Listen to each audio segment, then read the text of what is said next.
Selamat petang, salam sejahtera. Terima kasih karena bersama dengan saya di Nazilin Unity Channel. Selamat berbuka puasa kepada rekan-rekan yang beragama Islam dimanapun Anda berada. Tidak lama lagi kita menyambut Hari Raya. Pasti semua orang sedang sedia untuk bersiap-siap membeli pakaian dan sebagainya. Namun ada juga ahli politik ini yang makin susah hati. Ada juga pak ahli politik yang kita akan sebut sebentar lagi nih, mungkin sudah lupa, sudah tak boleh ingat apa-apa lagi selain daripada coba untuk menyelamatkan diri. Yang hangat juga di dalam media sosial adalah apabila Najib Tun Razak telah bersama-sama makan di Istana Negara. Ada banyak reaksi daripada netizen. Apa reaksi kamu? Saya pun tidak tahu. Saya pun tidak berani untuk komen karena perkara ini sangat sensitif. Walau bagaimanapun ramai memberikan komen tentang perkara tersebut apabila Najib telah bersama dijemput, menjadi jemputan bersama di dalam berbuka puasa di Istana Negara pada beberapa hari yang lepas. Dalam makan malam di Istana Negara tersebut, beberapa orang VIP telah bersama dalam gambar, antaranya Ketua Pembangkang, bekas Ketua Hakim Negara, Speaker Dewan Rakyat, Perdana Menteri, dan juga Najib Tun Razak. Ada yang memaparkan gambar tersebut, mereka bertanya atas kapasiti apa Najib jadi jemputan dalam makan malam tersebut. Ada yang menulis Anwar Ibrahim sebagai Ketua Pembangkang. Ada yang menulis Ismail Sabri Yaakob sebagai Perdana Menteri. Ada yang menulis Speaker Azhar Azizan Harun sebagai Speaker Dewan Rakyat. Tetapi Najib tak tahu nak tulis apa pula peranannya dalam negara pada saat ini. Ada yang menulis, mereka tulis di kepala kepada gambar tersebut, memalukan negara. Itu yang sedang tular dalam media sosial. Ramai orang post di dalam channel saya, personal message dengan saya, suruh komen. Tapi aku tak berani komen sangatlah tentang perkara itu, karena itu melibatkan isu yang sensitif. Jadi pandai-pandailah kamu sendiri memberikan komen tentang hal tersebut. Dan aku tahu kamu pun telah memberikan komen perkara-perkara tersebut. Tapi malam ini aku nak cerita tentang isu di mana ramai orang yang masih percaya bahwa skandal 1MDB ini adalah konspirasi politik. Aku sebenarnya masih bingung. Aku sebenarnya masih heran.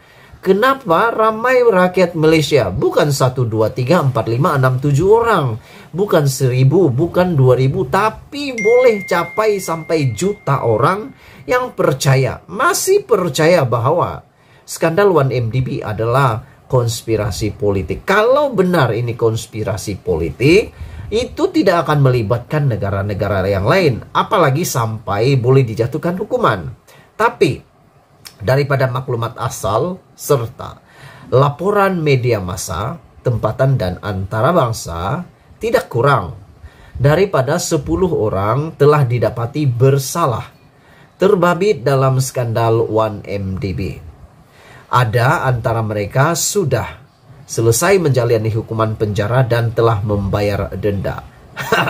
Ini yang paling menghairankan dan ini yang paling luar biasa. Ada antara mereka yang sudah selesai menjalani hukuman penjara dan ada yang sudah membayar denda. Semuanya ada kaitan dan berkait, bahkan bukan ada kaitan, memang berkait dengan 1MDB. Jadi apa guna mereka di penjara kalau semua ini hanya konspirasi? Aku pun tak tahulah ada orang sanggup di penjara kah untuk terlibat dalam konspirasi. Siapa orang yang sanggup aku pun tak tahu. Hanya orang bodoh yang sanggup.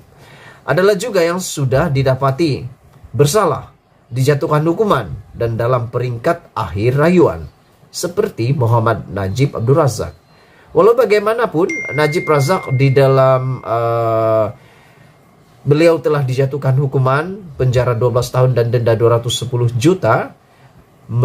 Najib Razak masih dalam rayuan. Tetapi kemarin dulu satu isu yang paling mengejutkan saya apabila seorang pesawah yang telah menyebabkan kecederaan parah terhadap rakannya yang dipenjara 6 tahun telah berjaya mendapatkan rayuan untuk tidak dipenjara serta-merta apabila memetik kes Najib. Peguamnya memetik kes Najib dan beliau mendapat keputusan yang amat baik untuk dia, yaitu ditangguhkan hukumannya setelah memetik kes Najib. Mereka dibicarakan antara pesalah-pesalah yang berkaitan dengan 1MDB. Bukti bahwa 1MDB bukan konspirasi politik adalah mereka dibicarakan dan dihukum di Singapura, Emirat Arab Bersatu UAE, Amerika Syarikat, dan Malaysia. Jelas daripada tindakan 3 negara asing itu, mereka tidak mahu melengah-lengahkan penyudahan episode kotor 1MDB.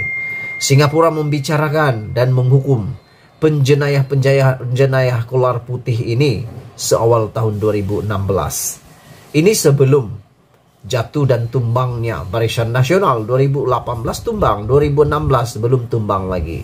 Tapi sudah ada yang dipenjarakan, sudah ada yang didenda.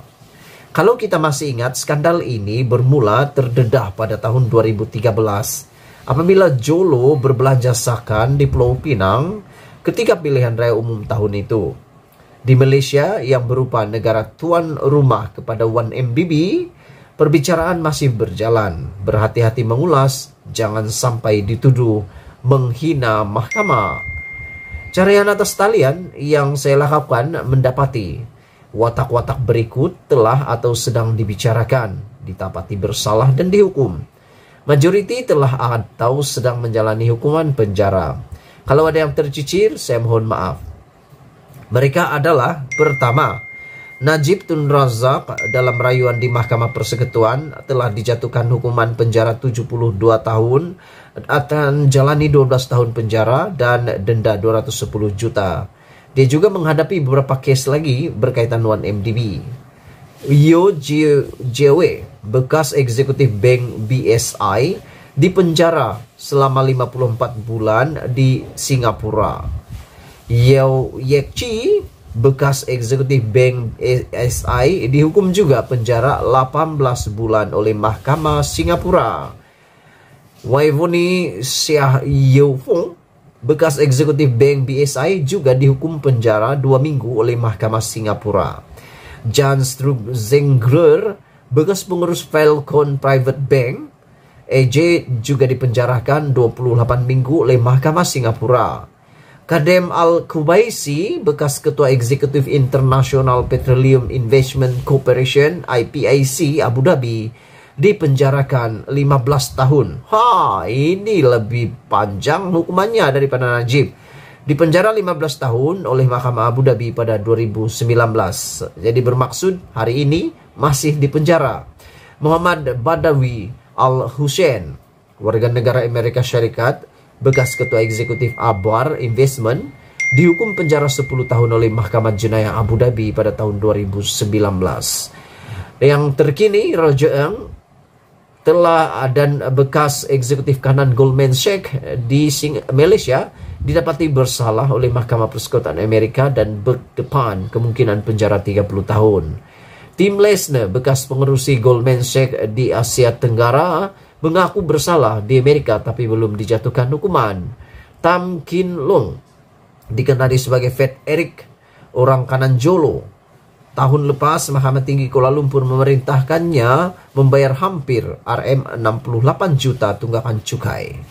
Anak tiri Najib, Riza Sahrir Abdul Aziz atau Riza Aziz, anak kepada Rosmah Mansur dengan suami pertama, dilepas tanpa dibebaskan oleh Mahkamah Kuala Lumpur Session Kuala Lumpur pada 13 Mei 2020 atas tuduhan penggubahan wang haram ES 248 juta, kira-kira RM 1,25 bilion, berkaitan penyelewengan dana 1MDB. Dia dilaporkan membayar balik sebahagian duit curi itu.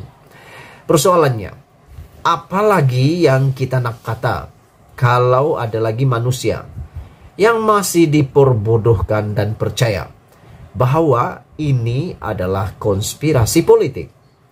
Mendedahkan kejahatan dan jenayah bukan konspirasi, ia adalah kewajiban. Apatah lagi kes macam 1MDB yang satu dunia tahu.